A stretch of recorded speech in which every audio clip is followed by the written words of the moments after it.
یہ 27ویں رجب المرجب نبوت کا 11واں سال ہے۔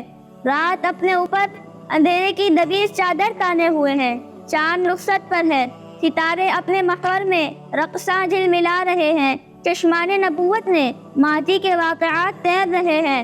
اعلان نبوت سے لے کر اب تک 11 برس کا طویل عرصہ بیت چکا ہے۔ اس عرصے کا ہر دن آپ کی مظلومیت اور آپ کے صبر و استقلال کی داستانیں سنا رہا ہے، اور ہر رات لسان نبوت کے ارتعاش سے بارگاہ ایزدی میں راز و نیاز اور مناجات کے گن گا رہی ہے۔ 10 ماہ قبل شوال 10 نبوی کے آخر میں مکے سے نجران کی جانب تقریباً 90 کلومیٹر دور طائف کی وادی میں قبیلہ ثقیف کے سرداروں کی باتیں سماعت نبوت کو خراش رہی تھیں۔ قرن ثعالب پر روح الامین کی ملاقات اور عرض داشت آپ کی آنکھوں کے دھندلکے دائروں میں گھوم رہی تھی۔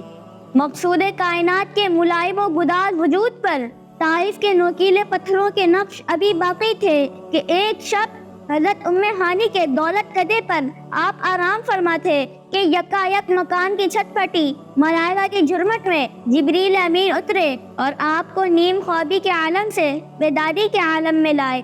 یہاں سے سفر معراج کا آغاز ہوا۔